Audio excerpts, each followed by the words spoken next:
अमेरिकी सैनिकों को ईरान की धमकी, वीडियो जारी कर अमेरिकी सैनिकों को धमकी दी गई है। जमीनी युद्ध में हमें महारत हासिल है, ये कहा ईरान ने। फिलिस्तीन और लेबनान जंग में हमारी ट्रेनिंग हुई है, इराकी और यमनी लड़ाकों से सामना होगा, यह भी कहा है ईरान ने। तो ईरान उन तमाम खबरों पर रिस्पॉन्ड करते हुए जिसमें कहा जा रहा है कि अमेरिका के कुछ स्पेशल कमांडोज लगातार मिडिल ईस्ट की ओर बढ़ रहे हैं, और क्या ये कोई ग्राउंड ऑपरेशन होगा खर्ग में, खर्ग द्वीप पर कब्जे के लिए किया जा रहा है क्या? इसीलिए ये सीज फायर का समझौते का एक यहाँ पर बहाना बनाया गया ट्रंप की तरफ से। ये ईरान की तरफ से देखिए उसका रिस्पांस किया गया है। UEM जयपुर एक आदर्श लक्ष्य है, भावी छात्रों के लिए अच्छी नौकरी, भविष्य के लिए तैयार कौशल के साथ अच्छी शिक्षा। बंदर अब्बास पर इजरायल की एयर स्ट्राइक की गई है। स्ट्राइक में रिहायशी इमारत जमींदोज हो गई।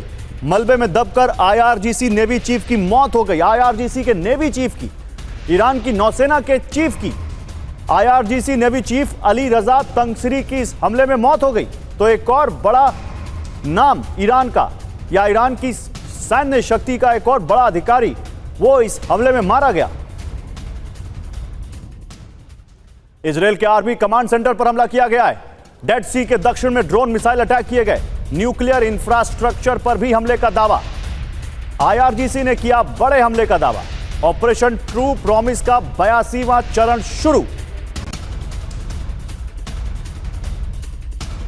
तो आर्मी कमांड सेंटर पर इजरायल ने हमला किया है, इधर ईरान भी हमला कर रहा है। ऑपरेशन ट्रू प्रॉमिस 4 का 82वां चरण शुरू हो गया है, और इधर डेड सी के दक्षिण में ड्रोन और मिसाइल अटैक हो रहे हैं। तो ये तीन खबरें।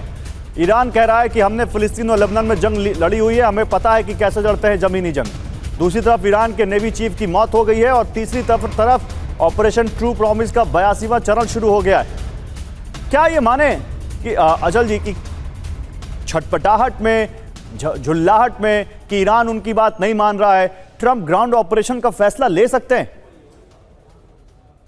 देखिए गौरव, जब हम ट्रंप की बात करते हैं तो कुछ भी संभव है। इससे पहले वो ईरान पे इस तरह का हमला करेंगे या नहीं करेंगे, ये बात पिछले साल जून में भी हुई थी कि क्या वो इजराइल के कहने पे वाकई उस पर अटैक करेंगे, लेकिन उन्होंने कर दिया। 12 दिन चला ये तमाशा। इस बार भी जो है in the middle of the negotiation उन्होंने अटैक कर दिया। अभी तक की उनकी सारी कैलकुलेशन गलत है, और अगर वो बूट्स ऑन द ग्राउंड डालते हैं तो ये मेरा मानना नहीं है, मुझे लगता है मैंने जितने भी एक्सपर्ट, डिफेंस एक्सपर्ट्स या स्ट्रेटेजिक एक्सपर्ट्स को सुना है, तो ये सुसाइडल होगा उनके लिए। क्योंकि इसमें ये हम मान के चले कि खर्ग आइलैंड पे भी अगर वो आते हैं तो ईरानियंस ने डेफिनेटली इस सिनेरियो को पहले से एंटिसिपेट करके, मुझे लगता है कि काफी बड़ी तैयारी शुरू से ही करके रखी होगी वहां पे। और किसी दूसरे की जमीन पे जाके, जहाँ पे आपको पॉपुलर सपोर्ट नहीं है, जहाँ पे आपके इनसाइडर्स आपके साथ नहीं है, तो कुछ हासिल कर पाना ये इतना आसान होता नहीं है। और जैसा मैंने पहले भी बोलता रहा हूँ कि इस अटैक के बाद, सुप्रीम लीडर को मारने के बाद, दूसरे लीडर्स को मारने के बाद, वो जितने भी वहाँ का पॉपुलर सेंटिमेंट है वो एंटी अमेरिका हो गया है। और वो जिसे रेलिंग अराउंड द फ्लैग कहते हैं कि आप झंडे के तले आ गए हैं ईरान के, तो इस समय पॉपुलर सेंटिमेंट भी उनके अगेंस्ट है। तो और फिर खर्ग को अगर वो कंट्रोल कर भी लेंगे तो इकोनॉमिकली जरूर बहुत बड़ी हार्डशिप होगी ईरान के लिए, लेकिन असली मकसद जो एंड ऑब्जेक्टिव है वो तो फिर वहीं का वही रह जाएगा। सही कह रहे हैं सर। और ईरान की सवाल पूछ रहे हैं कि असली ऑब्जेक्टिव क्या अचीव हुआ? जवाब है नहीं। तो फिर ये जंग क्या तब तक चलती रहेगी? मैं आ रहा हूँ अम्बेसडर मल्होत्रा, मैं आ रहा हूँ आपके पास। इजरायल में हमले का अलर्ट, लेबनान से रॉकेट हमले का अलर्ट, एकर और हाइफा में सायरन बजे। तो इजरायल में हमले का अलर्ट है, लेबनान से रॉकेट हमले का अलर्ट है।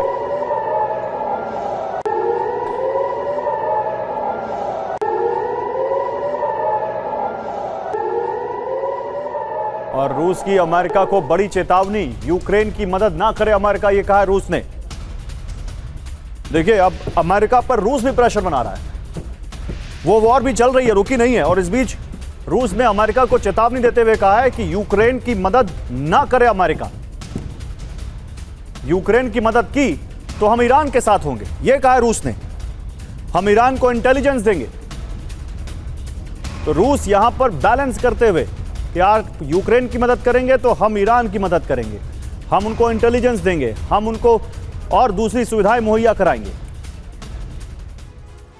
तो ईरान के सटीक हमले, खुफिया ताकत डिकोड।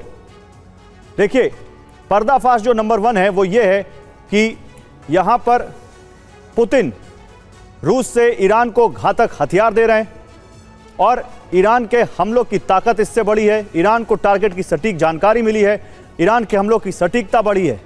पर्दाफाश नंबर 2 है रूस से ईरान को ड्रोन सप्लाई, जिससे ईरान के हमले की सटीकता बढ़ी है। तो ये 2 चीजें हैं जो यहां पर आप देख सकते हैं किस तरह से रूस से ईरान को ड्रोन सप्लाई हो रही है और इससे भी ईरान सटीक हमले कर रहा है। रूस से ईरान को गुप्त सैन्य सहयोग मिल रहा है, रूस से ईरान को सैटेलाइट डेटा मिल रहा है और ये सारी चीजें अमेरिका के खिलाफ जा रही हैं। और उसके बावजूद पुतिन कह रहे हैं कि आप अगर यूक्रेन की मदद करेंगे तो हम ईरान की मदद करेंगे। अब जखीरे में कई आधुनिक हथियार हैं ईरान के मुताबिक। दुश्मन को उसकी ताकत का सही अंदाजा नहीं है। कई अनदेखे हथियारों का स्टॉक है जिससे कई हमले रोकने में अमेरिका और इजराइल नाकाम है। ऐसे हथियार जो कल्पना से परे हैं।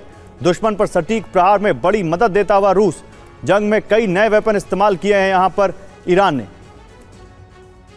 आलोक जी, क्या आपको लगता है कि पुतिन जो कह रहे हैं वो अमेरिका मानेगा? और क्या अभी रूस या चीन जैसे देश ईरान की मदद नहीं कर रहे होंगे?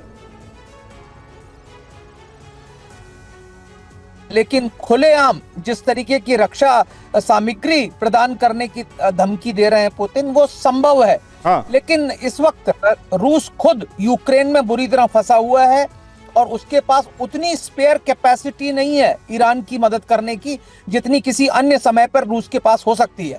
पर यह दबाव बनाने का एक अच्छा तरीका है और ऐसे वक्त पर जब अमेरिका ईरान में पूरी तरह फंसा हुआ है, रूस चाहेगा कि वो जल्द से जल्द अपने ऑब्जेक्टिव्स को यूक्रेन में हासिल कर ले।